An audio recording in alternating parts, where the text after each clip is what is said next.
Caso práctico número 20 sobre el contrato de agencia. Una sociedad turca llamada Banca Genel İtalat Anonim Şirketi demanda en el juzgado de primera instancia de Madrid al Corte Inglés e Hipercor. Banca había venido ejerciendo en Turquía la profesión de agente de compras por cuenta primero del Corte Inglés, en cumplimiento de un contrato de 9 de marzo de 1982, y después de la misma sociedad e Hipercor, en cumplimiento de otro contrato de 1 de enero de 1999.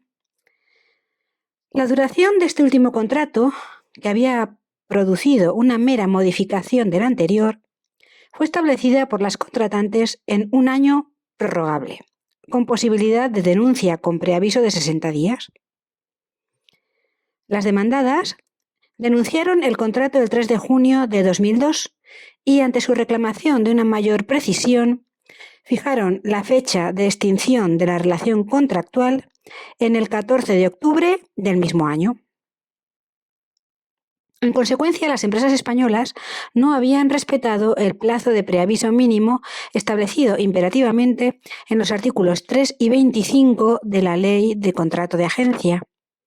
Y por ello la empresa turca entiende tener derecho a las indemnizaciones que normalmente habría percibido si se hubiese respetado el plazo, así como a las generadas por operaciones que, promovidas por ella durante la vigencia de la relación contractual, fueron consumadas después de la extinción del vínculo. Y además piensa tener éxito en su demanda y derecho a la indemnización por clientela del artículo 28 de la Ley de Agencia. La sentencia que soluciona este supuesto es del Tribunal Supremo, de 15 de noviembre del año 2010. El demandante, en el caso, es Banca y los demandados el Corte Inglés e Hipercor.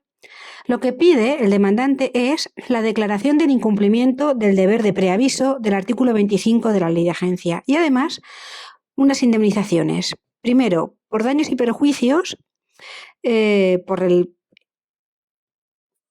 incumplimiento del deber de preaviso. Y además también quiere comisiones por los contratos de los proveedores de una lista que aporta. Contratos que fueron perfeccionados dentro del término de vigencia del contrato, pero ejecutados después. Por último, Banca también quiere una indemnización por clientela, que cifra en más de 200.000 euros. En su contestación a la demanda, el Corte Inglés alega que el contrato de 1982 era un contrato de comisión y no de agencia.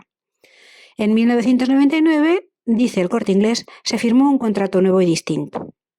La causa de la resolución fue el incumplimiento de sus obligaciones por parte del agente. Y por último, dicen las demandadas que no procede la indemnización por clientela porque los nuevos proveedores no fueron clientes de Banca. En cuanto al resumen de los hechos y el camino procesal, hay que recordar que si el contrato ha durado más de 10 años, se llega al máximo de 6 meses de plazo de preaviso que establece el artículo 25 de la Ley de Agencia, y esto es lo que se estimó en este caso.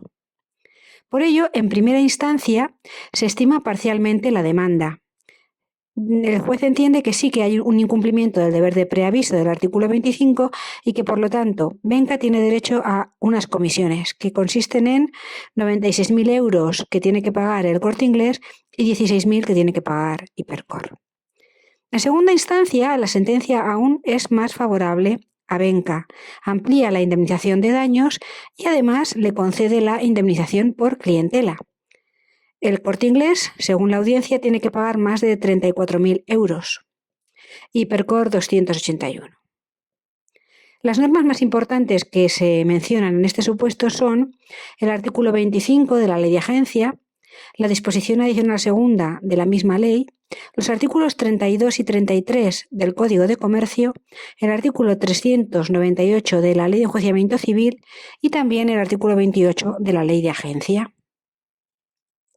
Finalmente, el fallo es parcialmente a favor de Banca. Consigue todos sus pedimentos, pero no la indemnización por clientela. El Tribunal Supremo anula la sentencia de la audiencia en este punto. Las razones son las siguientes. En primer lugar, En cuanto a la competencia judicial, hay que decir que había una cláusula en el contrato que establecía: cualquier disputa que pueda surgir en relación con la interpretación o aplicación del presente contrato quedará sometida a los tribunales de Madrid. Por otra parte, la disposición adicional segunda de la Ley de Agencia establece la competencia del juez del domicilio del agente. Pero el Tribunal Supremo entiende que al venir aquí a litigar, Venca lo que ha hecho ha sido una sumisión expresa. Y textualmente dice el tribunal: hace innecesario valorar desde el prisma de la buena fe la actitud de las recurrentes, de nacionalidad española, que, tras incorporar al contrato celebrado con una sociedad de Turquía una cláusula de sumisión a los tribunales españoles, al verse demandadas ante estos, se defienden sosteniendo sin justificación conocida que son los turcos los que deben decidir el conflicto. En definitiva, el Tribunal Supremo no entiende la actitud del Corte Inglés, que pretende irse a litigar a Turquía, a pesar de ser una sociedad española, y le acusa de mala fe. En segundo lugar, en cuanto a las razones del fallo, hay que destacar que en el momento de la práctica de la prueba, también el Corte Inglés intentó obstaculizar la acción de la justicia. Venca había solicitado la exhibición de los libros mayores con intervención de un auxiliar técnico en el acto del reconocimiento, según le permite el artículo 33 del Código de Comercio. Dicha prueba fue autorizada por el juez, pero en el momento de realizarla, las demandadas alegaron que no tenían libro mayor. Después de mucho tiempo y recursos, finalmente las demandadas aportaron una información obtenida de la contabilidad auxiliar, todo lo cual revela la resistencia de las demandadas al cumplimiento del deber de colaboración del artículo 398 de la Ley de Enjuiciamiento Civil. También se menciona en la sentencia el hecho de que el contrato de agencia, que se está cuestionando en este caso, es un contrato sin exclusiva, pero dice el tribunal que aunque no se puede concluir que las comisiones de las operaciones se hayan concluido por la actuación del agente Venca S.A., habría podido ser otro, eso es verdad, pero la relación contractual funcionó, de hecho, como si la exclusiva existiese, porque no se probó que las demandadas hubiesen empleado otro agente en Turquía. Y por último, en cuanto a la clientela, la indemnización que reconoce el artículo 28 de la Ley de Agencia. En primera instancia, el juez entendió que esta indemnización solo procede en el caso de clientes consumidores, no proveedores, al no ser atribuible a estos últimos la fidelidad de los primeros. La audiencia, sin embargo, entiende que la indemnización se puede aplicar en todos los casos, y el Tribunal Supremo aclara que solo procede la indemnización por clientela si el agente ha aportado nuevos clientes o incrementado sensiblemente las operaciones con la clientela preexistente. Además, si se considera razonable que sea posible que la actividad desarrollada por el agente continúe en el futuro produciendo ventajas al principal. Y por último, la indemnización tiene que ser equitativa según las circunstancias, por todo lo cual el Supremo elimina la indemnización por clientela.